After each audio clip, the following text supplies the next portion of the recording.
Assalamualaikum warahmatullahi wabarakatuh. Jumpa dengan saya lagi, Neng Eva. Gimana kabarnya sahabat hikmah semuanya hari ini? Yang soleh dan solehah, yang baik hatinya, yang cantik dan yang ganteng, yang tidak sombong, rajin menabung, serta rajin sedekah. Semoga hari ini sehat-sehat selalu dan dalam lindungan Allah Subhanahu wa Ta'ala. Dan semoga kita semuanya mendapatkan kucuran rahmat, keberkahan, dan keridhoannya, serta mendapat syafaat baginda Rasulullah Shallallahu Alaihi Wasallam, baik ketika di dunia maupun di akhirat kelak. Amin, amin, amin ya robbal alamin.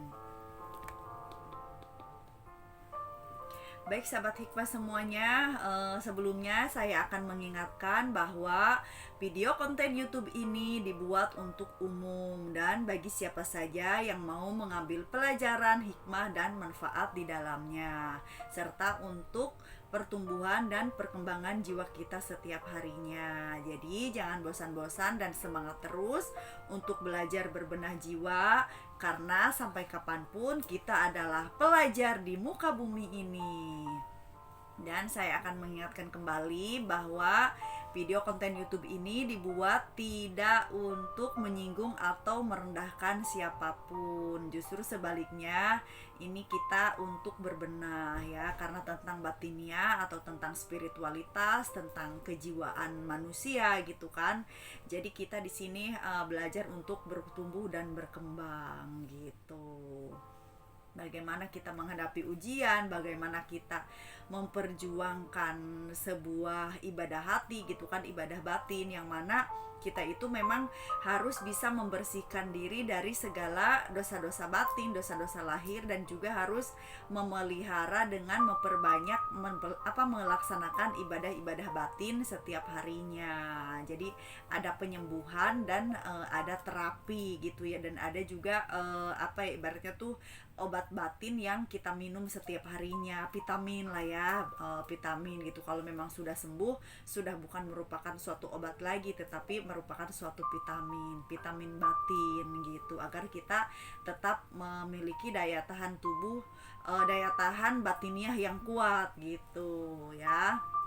Nah, kalau sebelumnya itu kemarin kita membahas tentang struktur hati ya, bahwa lapisan hati itu terdapat 4. Yang pertama adalah dada atau sadar atau jiwa gitu. Tapi yang dibahas di sini tentang software atau badan halus. Jadi bukan organ tubuh dohir gitu seperti dada ini, dada yang ini gitu. Tapi ini lebih kepada batiniahnya atau badan halusnya gitu. Jadi ibarat sebuah HP itu kan jasadnya gitu kan. Nah, yang bisa membuat HP berfungsi, nyala, ada gambar, ada suara, nah itu kan software gitunya. Ini kita bahas tentang softwarenya jiwa manusia, atau manusia itu memiliki badan halus yang mana itu memiliki fungsi yang berbeda-beda namun saling berkesinambungan gitu, sambung menyambung, karena memang suatu kesatuan ya sebenarnya gitu. Karena kitanya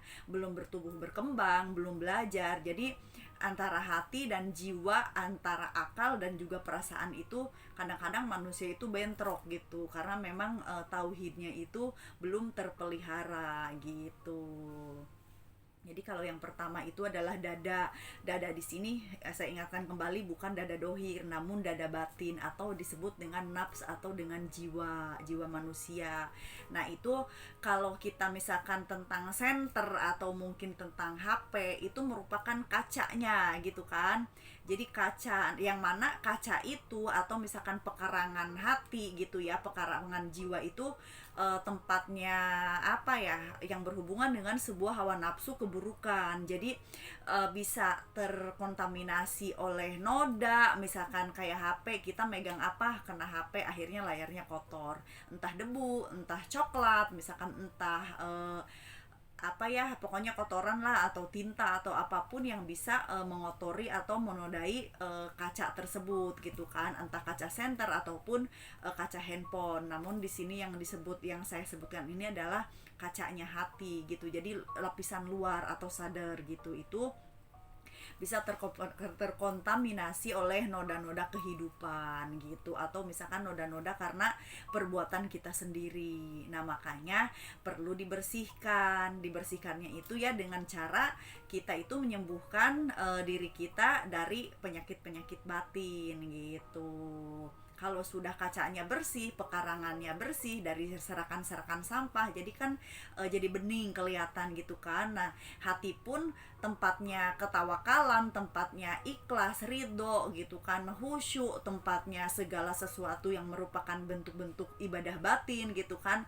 Nah itu juga akan memancar keluar gitu. Jadi sehingga nafsu kita pun yang tadinya misalkan penuh kotoran dan noda menjadi ikut tunduk, ikut takwa kepada Allah Subhanahu wa taala dengan cara menjalankan segala perintahnya dan menjauhi segala larangannya gitu ya. Nah, terus kalau yang lapisan ketiga itu adalah merupakan lapisan ketiga lah. Iya benar, lapisan ketiga, karena ini kan kita bahas yang dari yang luar dulu ya. Dari luar gitu. Tiganya itu tiga dari luar. Jadi itu lapisan hati. Hati itu tempatnya ibadah-ibadah batin ya, seperti yang sebelumnya saya bahas. Nah, terus kalau yang dalam lagi, yang berapa ya? Sadar, terus kolb atau hati, dan yang ketiga adalah fuad gitu, atau dua dari dalam tapi tiga dari luar gitu. Jadi bisa dibolak-balik, intinya yang terwal adalah sadar, terus hati atau kolbu, terus yang ketiga adalah fuad. Fuad itu adalah hati tengah, itu adalah ibaratnya lampu gitu, lampunya hati gitu, lampu yang bisa menerangi jiwa gitu kan. Tapi apalah artinya sebuah lampu kalau misalkan cahayanya tidak ada gitu. Jadi lampu yang bercahaya yang bisa menyinari hati luar dan hati yang paling luar atau yang disebut dengan sadar tersebut gitu.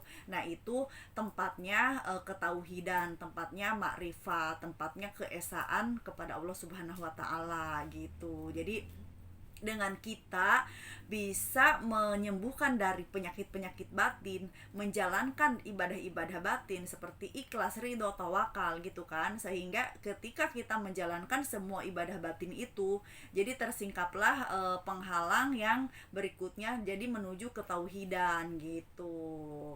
Jadi ilmu itu memang perlu, semua ini kita perlu ilmu, perlu bimbingan gitu. Jadi tidak hanya hanya menonton atau baca buku gitu ya, tapi karena memang ini tentang ilmu batiniah, kita butuh bimbingan seorang mursyid untuk membimbing kita menuju ketauhidan kepada Allah Subhanahu wa taala.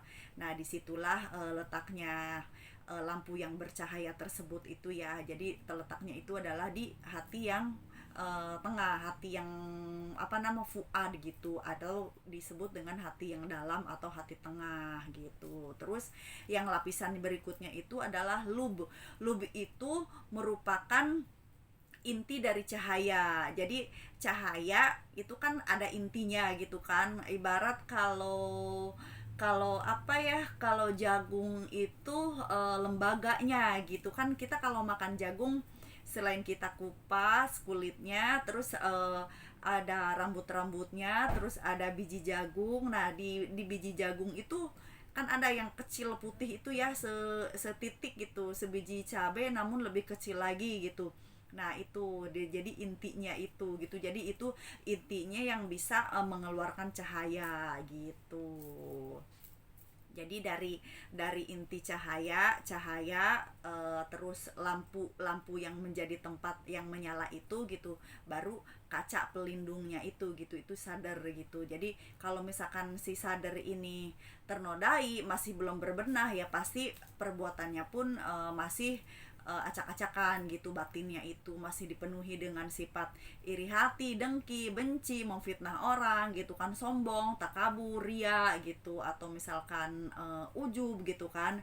Jadi itu merupakan penyakit-penyakit batin yang tempatnya itu ada di lapisan yang terluar, yaitu sadar atau dada atau al-nafs gitu, yang berhubungan dengan nafsu keburukan. Nah, makanya kalau kita sudah tahu ilmunya bahwa dada atau jiwa atau nafsu itu yang berkaitan erat dengan sebuah perbuatan buruk, atau misalkan hati yang jelek gitu kan, banyak iri dengkinya, maka kita berbenahlah gitu. Jadi berbenah, menghilangkan penyakit-penyakit batin agar dipenuhi dengan ibadah-ibadah batin itu kita mudah menjalankannya gitu. Kalau sudah bisa menjalankan semua ibadah batin dan kita belajar ilmu tauhid, insya Allah gitu kan, jadi tauhidnya itu yang beneran tauhid yang tidak terhijab. Jadi saya ingatkan kembali bahwa pada hakikatnya semua manusia itu tauhid gitu, hanya saja ada yang terhijab, ada yang tidak, ada yang sadar, ada yang tidak, ada yang tahu juga, ada yang tidak. Jadi kalau ingin ketauhidan kita tidak terhalang oleh suatu apapun, benahilah lapisan hati yang terluar itu yang sangat rentan dengan noda-noda kehidupan atau noda-noda hati atau penyakit-penyakit hati gitu ya, yang seperti saya sebutkan tersebut gitu. Terus kalau memang kita sudah sembuh, tinggal tiap hari minum vitamin batin. Vitamin batin itu apa? Ya ibadah-ibadah batin gitu. Seperti kita ikhlas dalam beramal ibadah, kita bertawakal kepada Allah, kita banyak bersyukur atas apa yang kita dapatkan dari Allah gitu kan, qanaah dengan apapun yang kita miliki saat ini gitu kan. Terus kita bisa ridho gitu kan dengan qada-qadarnya Allah Subhanahu wa taala gitu. Terus kita tawakal, berpasrah, apapun yang terjadi di hadapan nanti ya itu Allah lah yang menentukan gitu kan. Nah, kalau kita sudah bisa seperti itu, insya Allah cahaya ketauhidan itu akan memancar dari dalam keluar gitu. Jadi sehingga bisa kita sebut dengan ma'rifat. Jadi mengetahui tentang pekerjaan Allah, af'alnya Allah, tentang sifatullah, sifat-sifatnya Allah, dan juga kita bukan tidak mungkin mengenal zatnya secara batiniah. Namun saya ingatkan kalau untuk mencapai yang tadi saya sebutkan terakhir itu butuh bimbingan dari seorang mursyid, karena ilmu makrifat itu bukanlah suatu hafalan teori gitu, tapi tentang tersingkapnya cahaya gitu, cahaya dari dalam keluar, dari dalam keluar, dari luar ke dalam. Bingung ya? Jadi intinya cahaya yang meliputi segala sesuatu, yaitu cahaya ilahi. Oke, sampai di sini. Saya mohon maaf kalau ada kekurangan dan kesalahan dalam menyampaikannya.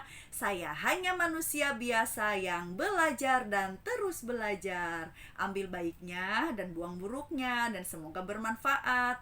Minal aidin wal faidin, mohon maaf lahir dan batin. Wassalamualaikum warahmatullahi wabarakatuh. Orang baik pandai mengambil hikmah, bertauhid kepada Allah Subhanahu wa taala is the best.